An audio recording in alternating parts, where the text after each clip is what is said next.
Well, the final day of May is here, and what do you know? We still have storms. Let's talk about it in this Friday edition of the Texas Weather Roundup.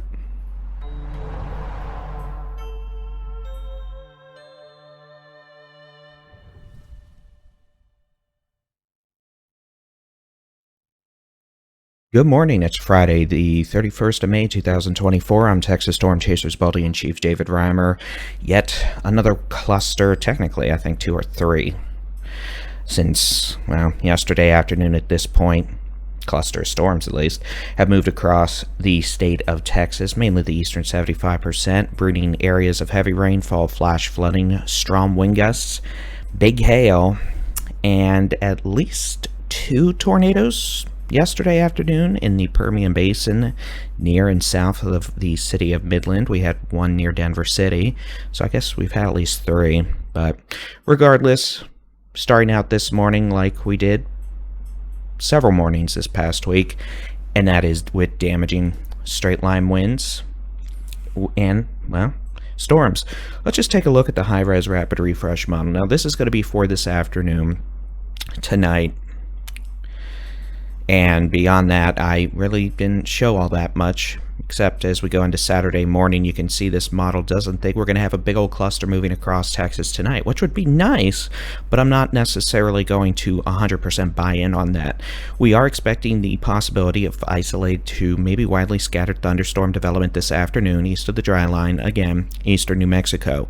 Those storms could move into western portions of the Panhandle, West Texas, and the Permian Basin. Late this morning and this afternoon, we may have scattered thunderstorms. Well, the first cluster moving into the Brazos Valley now at about the time of this video, making 5:30 a.m. Friday. That'll move into southeast Texas, the coastal plains, East Texas, more rain, localized damaging winds, maybe some hail, flooding. We could see additional isolated scattered development by the time you see this video, by 8 to 10 a.m. Big country.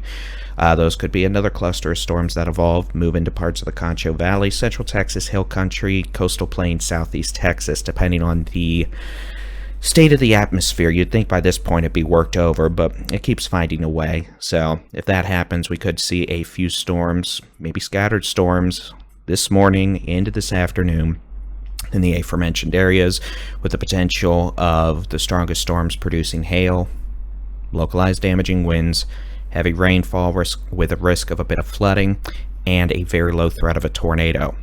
And then those storms late this afternoon into this evening, maybe moving into western portions of Texas from New Mexico, with a risk of maybe some hail, strong wind gusts, locally heavy rainfall. Can't completely rule out a tornado with that activity either.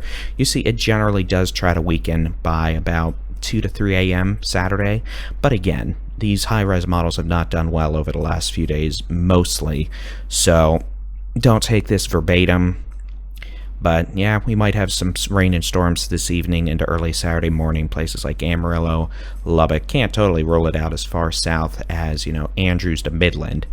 But if this is right, we're not going to have another big cluster moving across Texas this evening into Saturday morning. We'll see.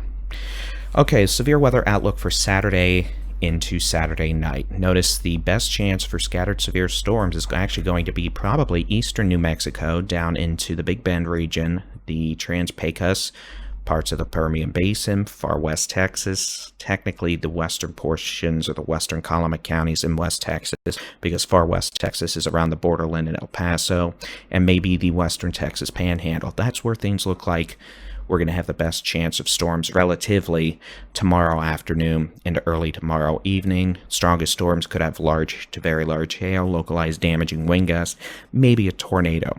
Notice the potential for isolated severe storms extends pretty much the eastern, really from the Davis Mountains, the Guadalupe Mountains, the Big Bend, the Trans-Pecos, all the way east Louisiana, the potential for at least isolated severe storms. This is in case we have another cluster move across parts of the state tomorrow evening into Sunday morning, which is not a guarantee, but it can't completely be ruled out either. We'll keep an eye on trends. We're starting to switch into a less favorable pattern for, these multiple rounds of storms moving across the entire state every night, but the pattern will still, at least marginally favor that. So we'll have to see. Can't rule out pop-ups farther east Saturday afternoon, Saturday evening as well, but the chances really do start to taper off as we get into Sunday. And this is what the Storm Prediction Center has right now. Isolated severe storms possible. Panhandle, West Texas, the Permian Basin, Northwest Texas, into the Big Country, Concho Valley. Can't completely rule out isolated to maybe scattered storms farther east into Texoma, North Texas, the Arklatex. But we're going to start heating up. We're going to start skinning the ridge, high pressure aloft, building back into the southern half of Texas, which is going to start, knocking these rain chances down. But as usual, Mother Nature will probably find a way to do its own thing, so we'll keep an eye on it over the next couple of days. Fire weather conditions. Well, Borderland, Davis Mounds, Guadalupe Mounds, Trans-Pecos, even into parts of the Big Bend, high to very high wildfire danger expected to persist through the weekend. And we'll start to see the danger increase slowly in the Panhandle, West Texas, the Permian Basin early next week as we start to dry out and warm up.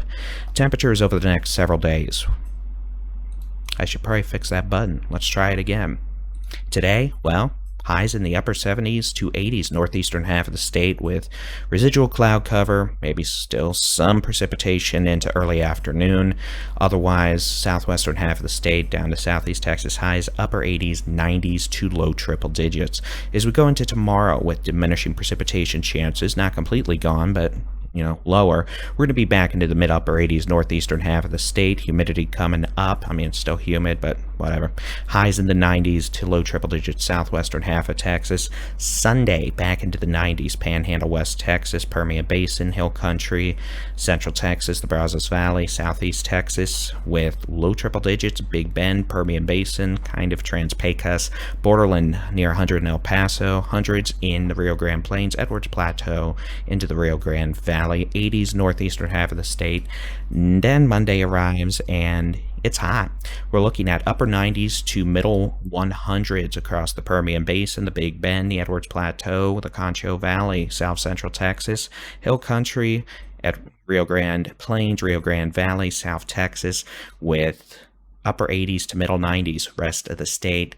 And then we continue heating up as we get into Tuesday. It's going to be upper 80s to 90s to triple digits across Texas, with only isolated thunderstorm chances at this point, maybe across parts of the northern third of Texas and across maybe West Texas, the Panhandle association with the dry line. But yeah, we'll see how that trends. Otherwise, yeah, it's going to feel like June, and June's going to be hot and humid. Whoop-de-doo. All right, ladies and gentlemen, boys and girls, it is time for our Friday thank yous.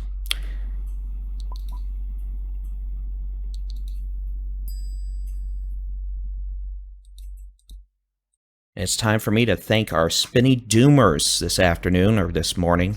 My time schedule is totally wonky at this point, and that means Mandy Cakes, Anthony Pelosi, Ryan Tucker, Scott Sweeney, Jacqueline Alvarez, and Wade. Thank you very much for your Spinny Doomers membership on the Texas Weather Center YouTube channel. We appreciate everyone else as well. We definitely do. It's been a very busy month, busy 5 weeks, and hopefully we're about to start calming down. Hopefully. We'll see. If it's like last June, we won't. But last June also had a pretty inactive May. So maybe this year we're doing the opposite. Active May, less active June. I'd be okay with that, but we'll have to wait and see. All right, you can keep an eye on the forecast with the free Texas Storm Chasers mobile app. Just search for Texas Storm Chasers where you download apps for your device.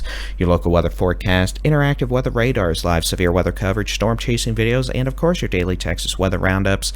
And as always, thank you to those watching us on the Texas Weather Center on YouTube. We do appreciate those thumbs up, subscribe, keep up to date. We'll have your next Texas weather roundup out. Probably we'll have to do one tomorrow morning. Typically we try to take the weekends off, but that hasn't worked recently, so we'll have one out over the weekend. It may not necessarily be a morning edition, but we'll see what's going on. We'll keep an eye on storm chances this afternoon, and we'll see what Mother Nature decides to throw at us. Y'all have a great Friday. Stay cool over the weekend. God bless.